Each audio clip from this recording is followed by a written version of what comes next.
You are incompetent. You are a liability. You are fired.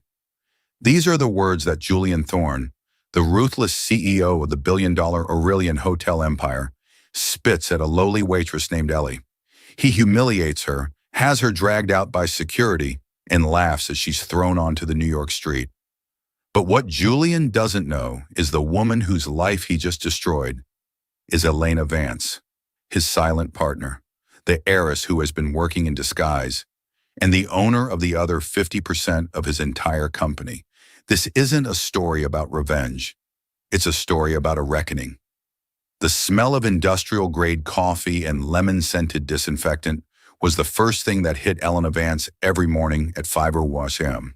The second was the dull, familiar ache in the arches of her feet.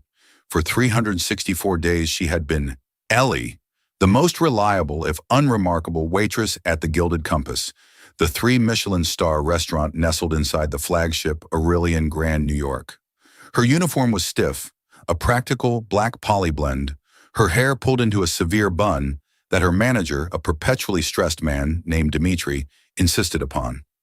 She shared a cramped, pre-war apartment in Queens with a roommate who played terrible music. She took the Q train every morning, invisible among the millions of commuters, just another face in the crowd, trying to make rent, and she wouldn't have it any other way. A year ago, Elena Vance had stood in a black-veiled hat at a gravesite, listening to the hollow sound of dirt hitting the mahogany casket of her father, Arthur Vance. Arthur wasn't just her father. He was the heart and co-founder of Aurelian Hotels and Resorts. He and Alistair Thorne, university roommates, had built the empire from a single boutique hotel in upstate New York into a global symbol of luxury. Arthur was the soul, the guest experience visionary. Alistair was the numbers, the ruthless strategist. When Arthur passed unexpectedly from a heart attack, Elena, his only child, inherited his entire 50% stake in the company. But it came with a stipulation that had baffled Alistair and the entire board. Arthur's will was clear. His shares would remain in a blind trust for 1 year. In that time, Elena, who had just graduated with a degree in hospitality management from Cornell, was to live the heart of Aurelian. She had to work anonymously in a ground-level position at their flagship property. If she was fired for cause or quit before the year was up, her shares would be placed under the control of the board, and by extension, Alistair Thorne, for a decade. You can't lead the family if you don't know the family, her father's will had read. And the staff, Elena, from the housekeepers to the bellhops, they are the family. So Ellie was born. And in that year, she had learned more than Cornell could ever teach. She learned that Maria, the hostess, was a single mother of 2, working extra shifts to save for her son's braces. She learned that Ben, the bartender, was a struggling musician who could remember the name of every regular and their favorite drink. She learned that the new efficiency protocols being pushed down from corporate were crushing the staff's morale. Corporate was now Alistair's son, Julian Thorne. Alistair had recently stepped back, appointing his son Julian as the new CEO. Julian was the opposite of Arthur Vance. He was a product of hedge funds and hostile takeovers. He saw Aurelian not as a legacy of service, but as an underperforming asset. Whispers of streamlining, optimization, and leveraging brand assets slithered down from the executive floors. Staff benefits were cut. The fresh flowers in the lobby and Arthur Vance's signature were replaced with high-end silk fakes. Elena saw her father's life's work being hollowed out, its soul extracted for profit margins. She was counting the days until her sentence was up. Tomorrow.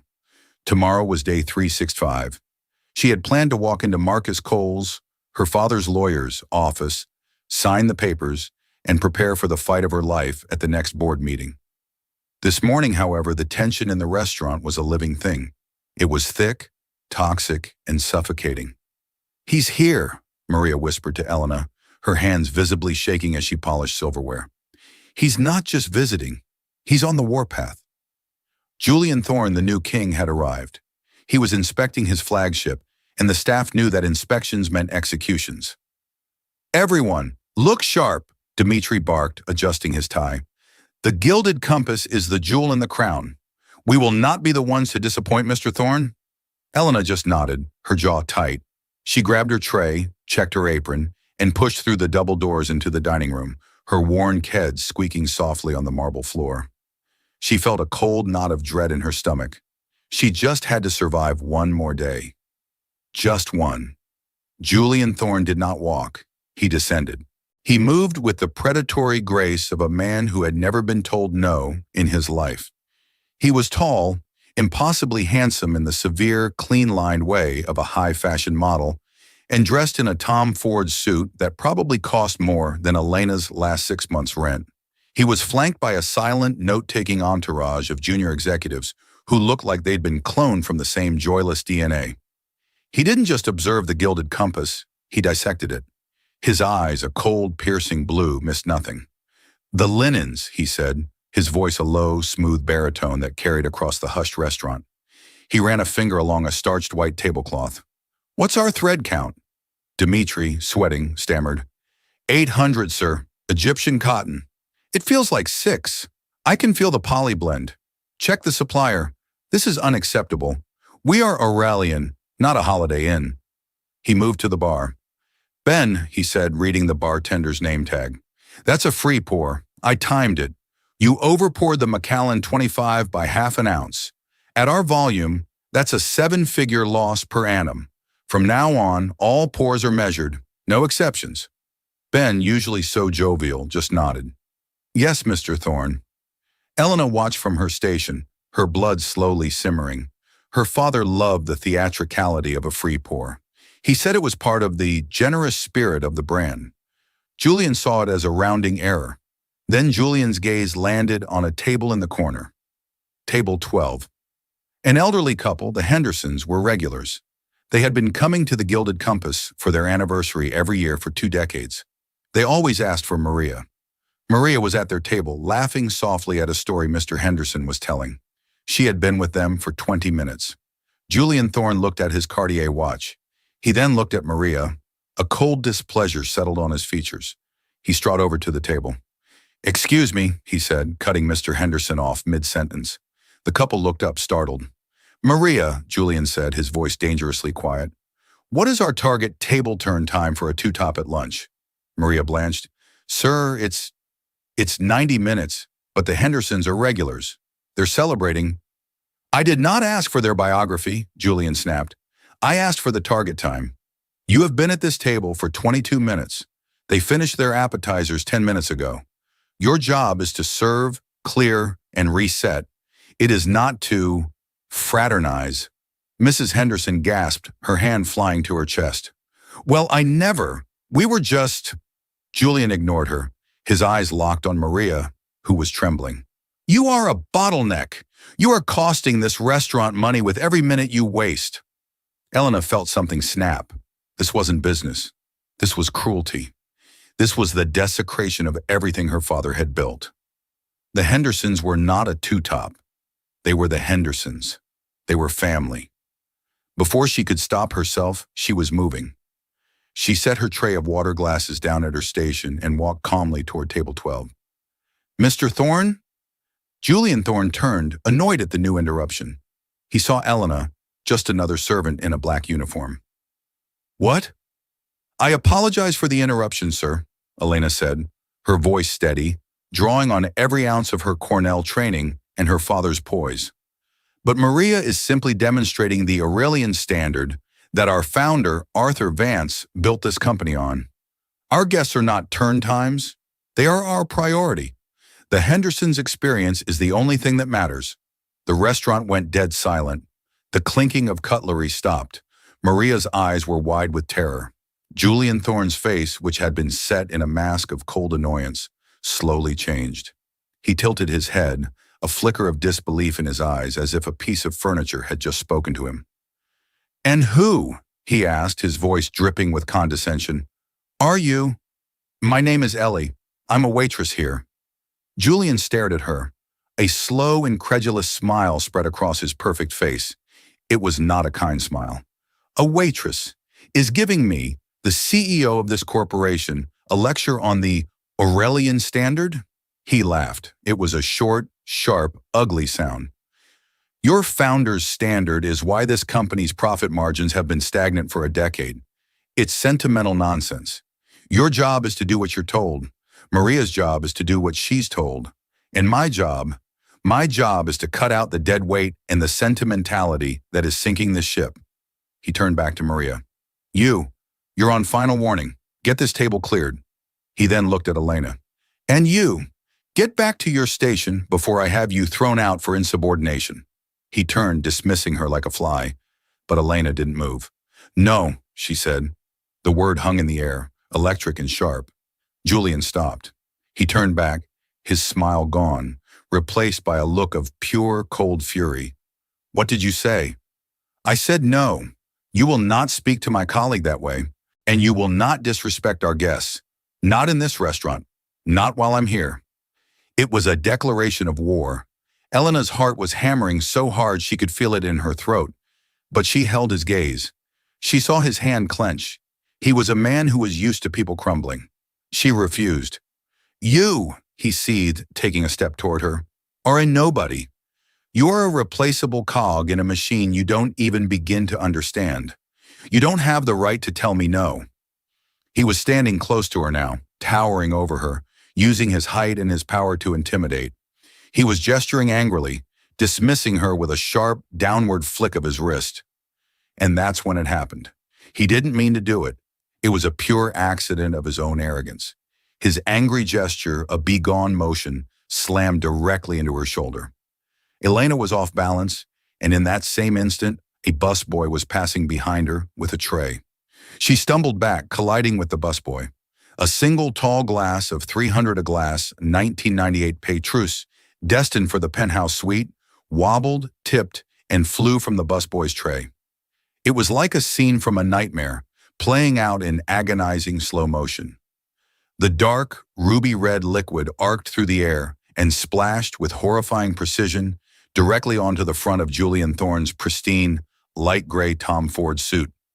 For a full 5 seconds, the only sound was the drip, drip, drip of expensive wine onto the marble floor. Julian looked down at the massive, dark, blossoming stain on his jacket and trousers. He looked up at Elena. The shock on his face was replaced by a rage so profound, so absolute, that it seemed to suck the warmth from the room. His voice, when he finally spoke, was no longer a baritone. It was a venomous hiss. You, clumsy bitch. The words were spoken low, for her ears only, a poison dart of pure venom. But the fury on his face was for everyone to see. He ripped the silk pocket square from his jacket and dabbed uselessly at the stain, making it worse. This is a $5,000 suit, he roared, his control finally shattering. The entire dining room flinched. It was an accident, Elena stammered, though her voice was still surprisingly firm. You pushed me. I pushed you? Julian scoffed, his face twisting in disbelief.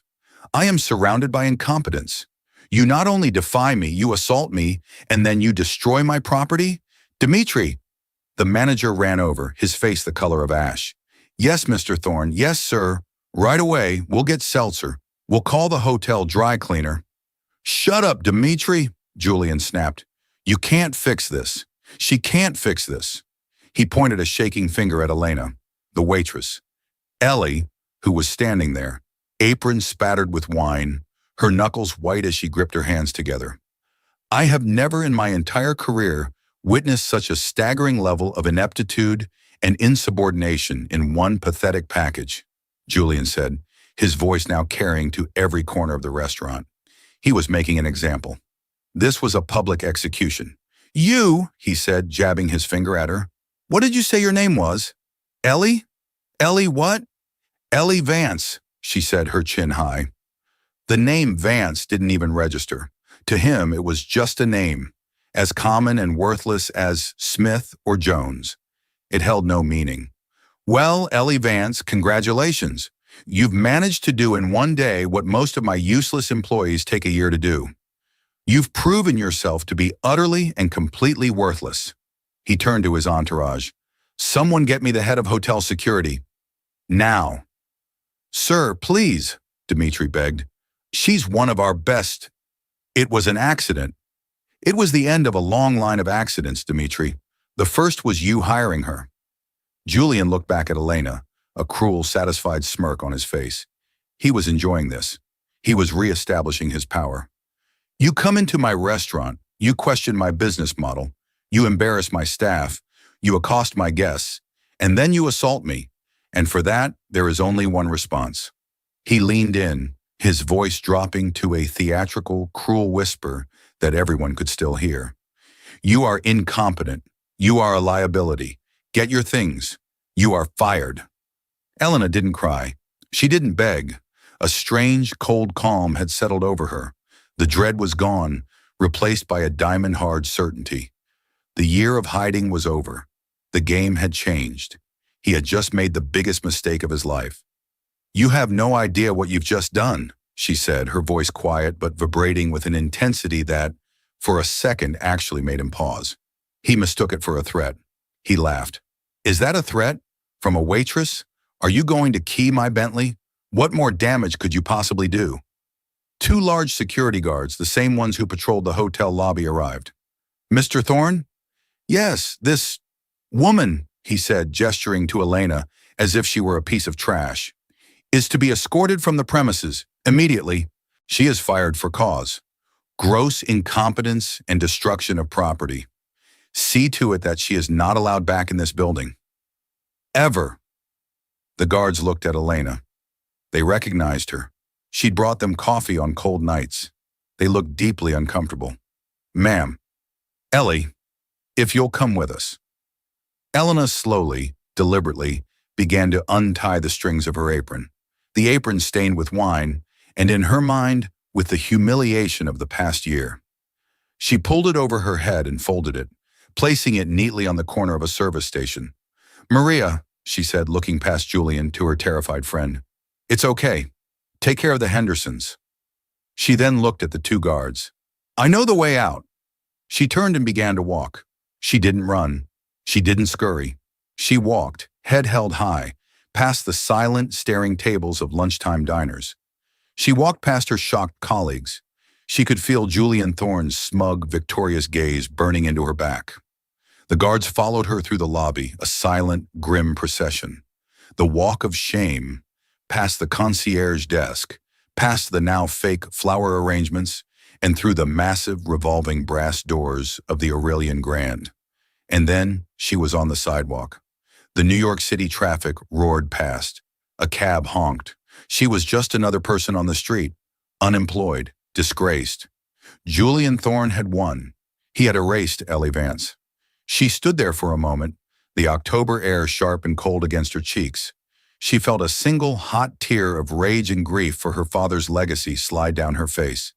She wiped it away, not with sadness, but with fury. He erased Ellie Vance. She reached into her pocket and pulled out her cheap smartphone. She didn't call her roommate. She didn't call her mother. She scrolled to a name she hadn't called in 364 days. Her fingers hit the call button. It rang twice. Marcus, it's Elena. Elena Vance. A warm, familiar voice answered on the other end. Elena, I was wondering when you'd call. I take it your year's up? Elena looked up at the towering, glittering facade of the Aurelian Grand, the monument her father had built. It is, she said, her voice like ice. He fired me. There was a pause on the line. Then Marcus Cole let out a low whistle. Julian, fired you? Personally? Publicly. In the middle of the dining room. He called me incompetent and had me thrown out by security. My God, Marcus said, the unmitigated arrogance. Does he know who you are? He has no idea. He just thought I was a waitress named Ellie. Elena, this complicates things. This accelerates things. Alistair and Julian have been making moves. They've called an emergency board meeting. When? Elena asked, her pulse quickening. Tomorrow, 9 a.m. Why? What's the emergency? They're not just trying to change the flowers, Elena, Marcus said, his voice grim. They're planning a hostile takeover of your shares. They're going to use your inactivity and abandonment of your stake as a pretext to have the board vote to dilute your shares to almost nothing. They're trying to steal your inheritance, Elena. They want to buy you out for pennies on the dollar.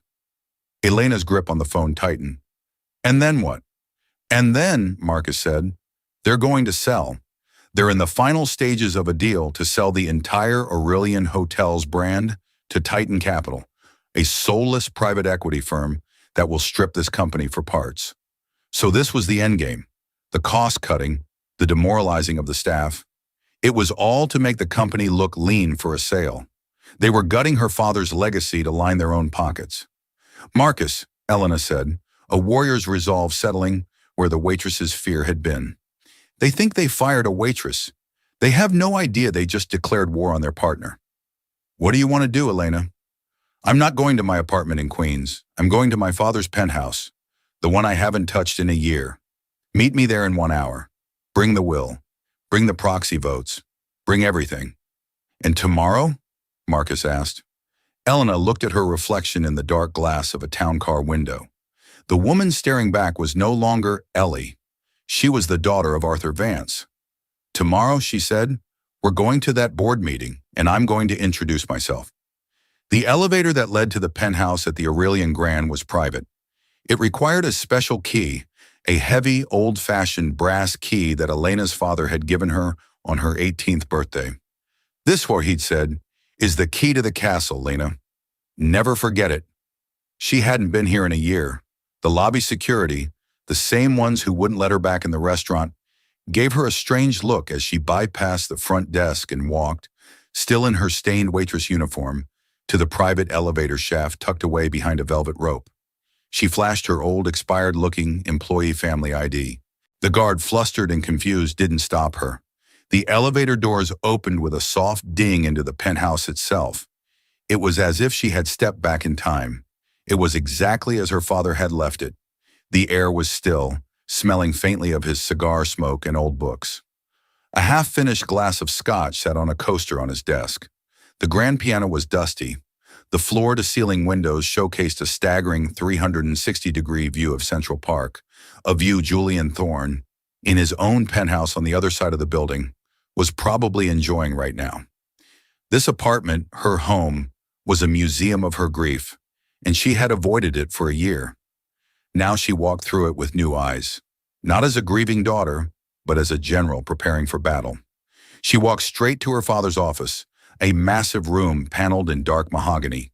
Behind a priceless abstract painting was a wall safe. She entered the code, her mother's birthday, and it clicked open. Inside was not just jewelry, it was her father's real legacy, the original partnership agreement signed 40 years ago by Arthur Vance and Alistair Thorne on a bar napkin, her father's personal journals, and a small, black ledger. She pulled the ledger out. Her father was old school. He didn't trust computers for his deepest secrets. She'd never seen this book before. She opened it. The last few pages were filled with his familiar, elegant script. They weren't notes about hotels, they were notes about finances. Names of shell corporations. Project Azure. Aurelian Holdings Caymans. And, circled again and again, Julian Thorne's name, next to astronomical sums of money being funneled through the procurement and construction budgets. Her father knew. He hadn't just died of a heart attack. He had been under immense stress. He had discovered that his partner's son was stealing from the company. He was investigating Julian for embezzlement. This wasn't just a hostile takeover. This was a cover-up. Julian wasn't just trying to sell the company for profit. He was trying to sell it to bury the evidence of his theft. The doorbell rang. It was Marcus Cole, her father's lawyer and oldest friend. He was a tall, impeccably dressed man in his late 60s, with a kind face and a mind like a steel trap.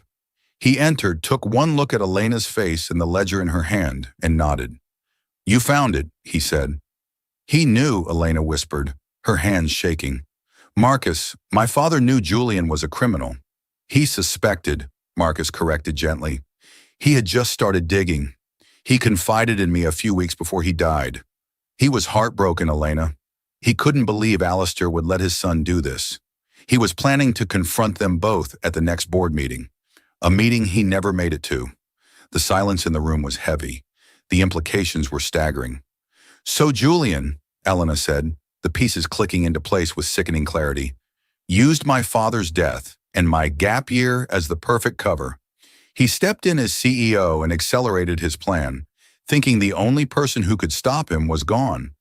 And the one person who could stop him, Marcus said, pointing at her, was busy scrubbing toilets and serving canapes. He didn't just fire a waitress, Elena said, a cold, hard fury replacing her shock. He fired the one person who holds the key to his entire scam.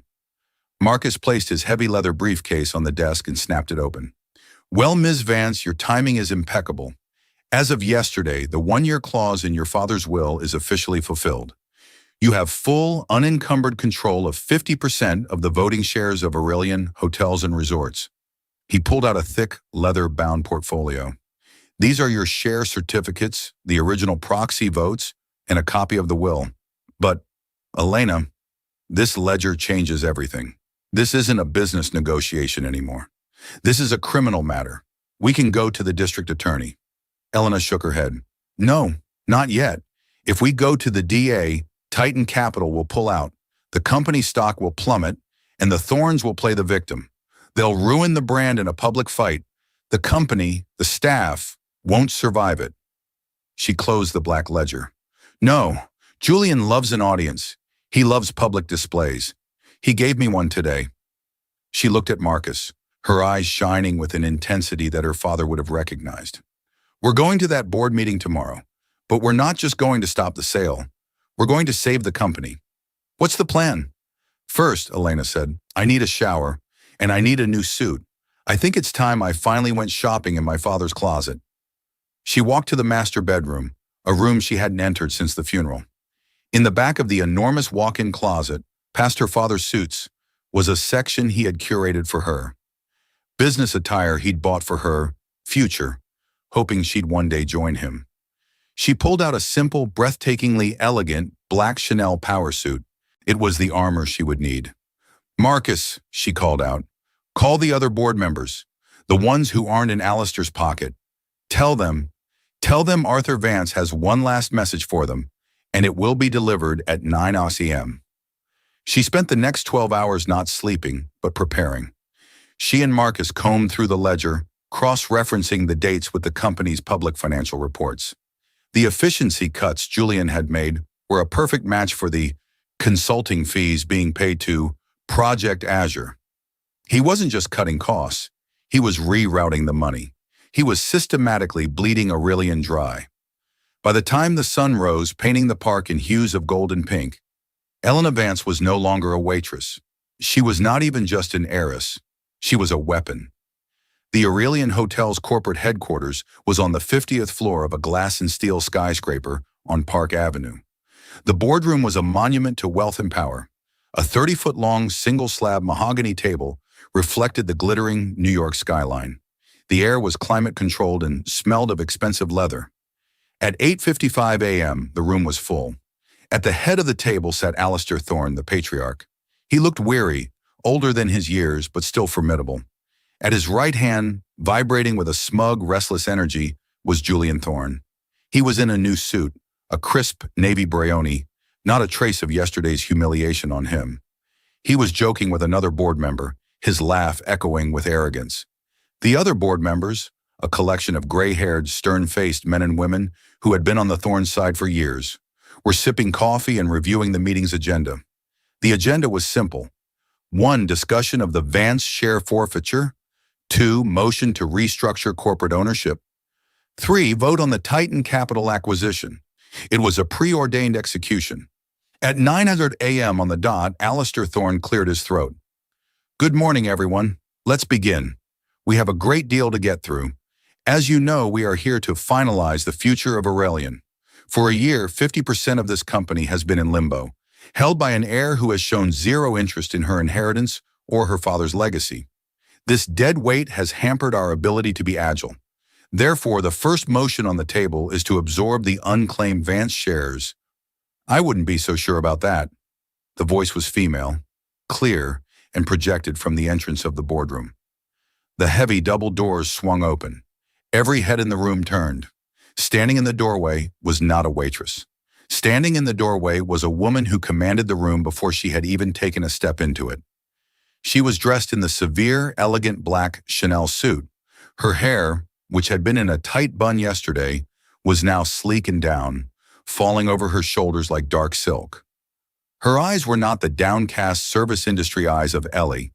They were the sharp, intelligent, and utterly furious eyes of Arthur Vance. She was flanked by Marcus Cole, who was carrying a heavy briefcase. The room was frozen. Alistair Thorne's face went white. He knew exactly who this was. He hadn't seen her in a year, not since the funeral, but he knew. Julian, however, was just confused. His brow furrowed. He squinted. This woman. She looked familiar, hauntingly familiar. Where had he seen her? I'm sorry, Julian said, his voice laced with annoyance. This is a private board meeting. Who the hell are you? Elena Vance walked slowly into the room. Her heels made a sharp, deliberate click, click, click on the marble floor. It was the only sound. She walked past the stunned board members, past a sputtering Julian, and went directly to the one empty chair at the table. The chair at the other head of the end table. The co-founder's chair. Her father's chair. She placed her own slim briefcase on the table, and only then did she turn her gaze on Julian Thorne. You know, she said, her voice a calm, dangerous melody, that is the second time you've asked me that question in less than 24 hours, and you still won't like the answer. Julian's jaw dropped. The blood drained from his face as his brain finally made the connection. The face, the voice, the name she had given him yesterday, Ellie Vance. You, he whispered, pointing. You're the waitress, the one who spilled the wine. He looked around bewildered. What is this? What is this joke? Security, get her out of here. I'd sit down if I were you, Julian, Marcus Cole said, his voice booming with legal authority as he stood behind Elena.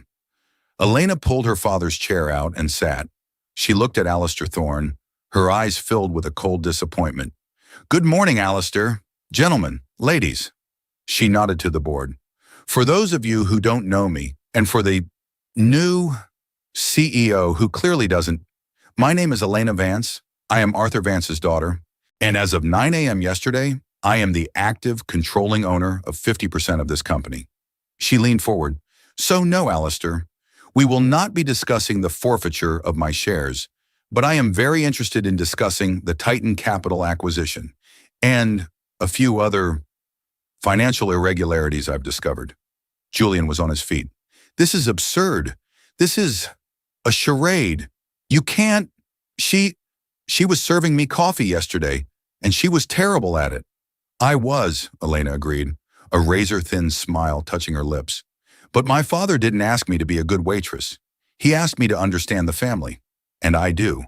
I understand that Maria, your hostess, is a single mother you were terrorizing. I understand that Ben, your bartender, is the heart of your bar. And I understand, her voice dropped, that you, Julian, are a common thief. Alistair slammed his hand on the table. That is enough, Elena. You will not come into this room, a room your father helped build, and sling such wild, slanderous accusations. Slander? Elena asked, her voice dangerously sweet. Is it slander if I have proof? She looked at Julian, whose entire body was rigid with a mixture of terror and rage. You fired me for gross incompetence and destruction of property, Julian. A $5,000 suit. It was a costly mistake for you, but it pales in comparison to your mistakes. She snapped open her briefcase. You see, she said to the room, while I was working at the Gilded Compass, I was concerned about the new protocols, about the morale, about the numbers, which didn't seem to add up.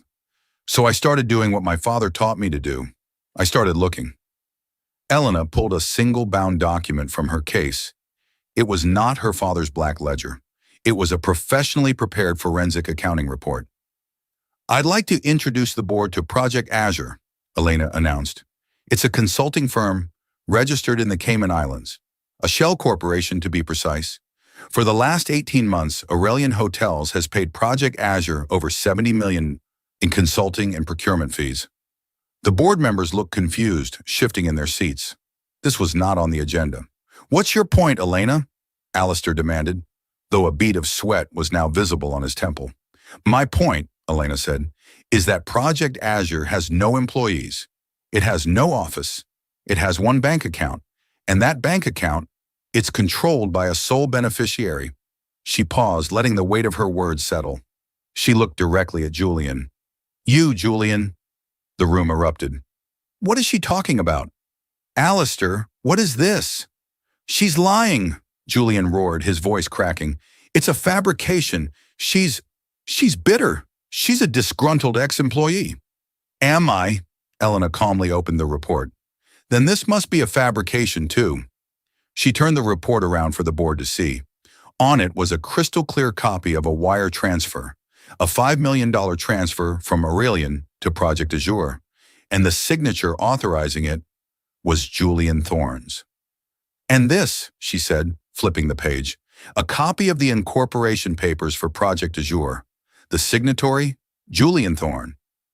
And my personal favorite, she continued, her voice like steel. This, a purchase order for the new silk flower arrangements for all 40 of our hotels. The supplier, a company owned by Project Azure. The cost, $10 million, 10 times the market rate. She looked up at the board. The cost-cutting measures, the new cheaper linens, the benefit freezes. It wasn't to streamline the company for a sale. It was to cover this. He was gutting the company from the inside out, siphoning millions into his personal offshore account. She turned her gaze back to Julian. You weren't trying to sell the company for profit, Julian. You were trying to sell it to hide the evidence, to let Titan Capital come in, liquidate everything, and bury the fact that you've stolen $70 million from the brand your father and my father built. Julian sank into his chair. He was white as a ghost. He was trapped. Alistair Thorne looked at his son. His face was a mask of utter devastation. He knew. He might not have known the details, but he knew his son was reckless. He just never believed he was a common criminal. Julian, Alistair whispered, tell me it's not true. Julian didn't or couldn't answer. He just stared at Elena, his eyes burning with a hatred that was now mixed with pure animalistic fear. Elena did not relent. You called me incompetent yesterday, Julian. You called me a liability. You humiliated me for spilling a $300 glass of wine on your suit. She stood up, leaning her hands on the table. You, she said, her voice echoing in the stunned silence, are a liar and an embezzler. You have defrauded this company, its shareholders, and its employees. You are the liability, and your destruction of property isn't a $5,000 suit. It's the $70 million you stole. Not to mention, she added, her voice softening with real pain, the stress and heartbreak you caused my father, which I have no doubt contributed to his death. Alistair Thorne let out a choked sob. Elena Vance, 50% owner, looked at the rest of the board. I believe we have some new business, she said, her voice ringing with command. I call for an immediate vote. Motion 1. The immediate and summary removal of Julian Thorne as CEO of Aurelian Hotels and Resorts for cause pending a full criminal investigation, which my lawyers will be initiating today. She raised her hand. I vote aye. Marcus Cole, holding her proxy, also raised his. The Vance estate votes aye. One by one, the other board members, their faces grim, seeing the undeniable proof, raised their hands. Even Alistair, his face buried in his hands, slowly raised his. The motion passes unanimously, Elena said. Motion 2. The immediate cancellation of any and all negotiations with Titan Capital.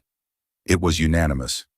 Motion 3, she said, looking at the broken man who was once her father's best friend. The board moves to accept the resignation of Alistair Thorne. Alistair looked up, his eyes red. He just nodded, pushed his chair back, and stood. He didn't look at his son. He just walked to the door, a completely broken man. Now only Julian was left, surrounded, defeated. And finally, Elena said, I have one last piece of business. She picked up her phone and hit a number on speed dial. Security? This is Elena Vance in the 50th floor boardroom. Yes, I'm the new chairwoman. Please send 2 guards up immediately. We have a former employee who needs to be escorted from the premises. He is not to be allowed back in this building, ever. She disconnected the call and looked at Julian. You see, Julian, she said as the heavy footsteps of the guards approached the door, the difference between you and me? When I was fired, I was innocent. You are not. The doors opened. It was the exact same two guards from yesterday. They saw Julian, they saw Elena at the head of the table, and their faces registered a dawning, shocked comprehension. "Mr. Thorne," the first guard said, his voice now flat, professional, "you'll need to come with us." Julian Thorne, the arrogant CEO, was marched out of the boardroom, past the same executives he had commanded, his hands held limply at his sides. His exit was silent, humiliating, and permanent. The empire he tried to steal had vanished. For a long time after the door closed, Elena was the only one left at the table.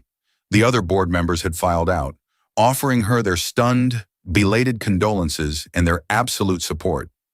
The weight of what she had done and what she now had to do settled on her. She was in charge. The entire multi-billion-dollar global empire was now on her shoulders. She sat in her father's chair, the city skyline stretching out before her, and for the first time in a year, she allowed herself to cry. She cried for her father. She cried for the staff. She cried from the sheer, crushing relief of it all. After 5 minutes, she wiped her eyes, took a deep breath, and stood up. The new CEO had work to do. Her first act was not from the 50th floor. She took the elevator back down to the lobby of the Aurelian Grand. She walked past the front desk, her heels clicking, the Chanel suit drawing stares. She didn't go to the executive offices. She pushed through the double doors of the Gilded Compass. It was the middle of the lunch rush. The staff was running, stressed, trying to keep up. Dimitri, the manager, saw her and nearly fainted. Ms. Vance, I am so sorry about yesterday. I had no idea." "It's all right, Dimitri," Elena said, her voice kind. She walked through the restaurant, past the tables, to the hostess stand. Maria was there, her eyes wide, looking like she'd seen a ghost. "Ellie," Maria whispered. "It's Elena, actually," Elena said, giving her a small, genuine smile. "And I owe you an apology. You were put in an impossible position yesterday." What?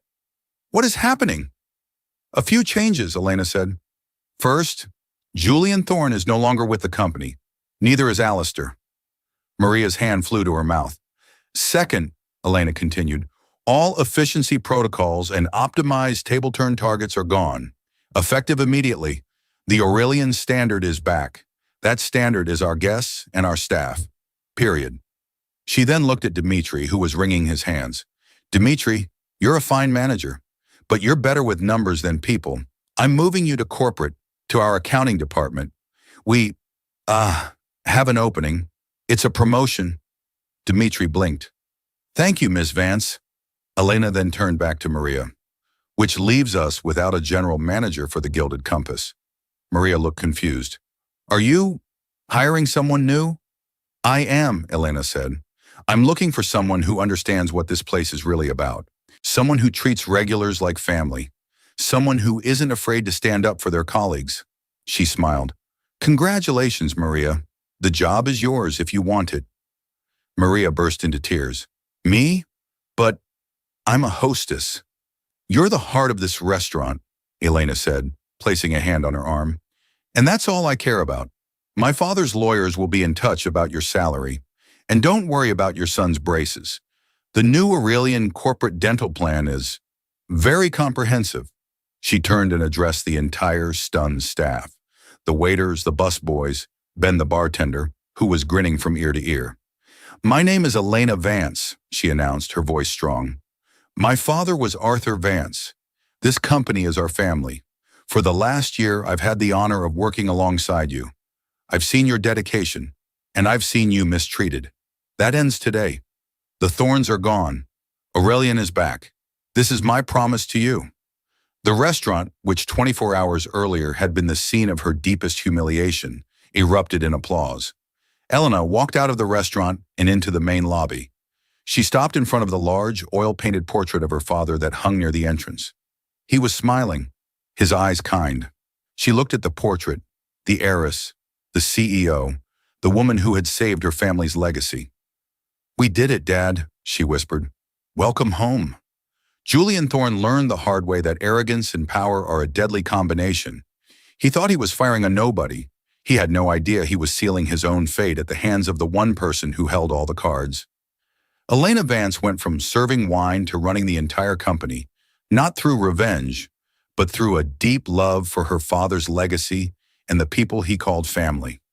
She proved that true strength isn't about the suit you wear or the title you hold. It's about the integrity you fight for. What a story of justice. What did you think of the ultimate boardroom showdown? What would you have done if you were in Elena's shoes? Let me know your thoughts in the comments below. If you were moved by this story of hidden identity and ultimate justice, please do me a favor and hit that like button. It really helps the channel. And if you want to hear more incredible dramatic stories just like this one, make sure you hit subscribe and ring that notification bell so you never miss an update. Thank you for listening, and we'll see you in the next story.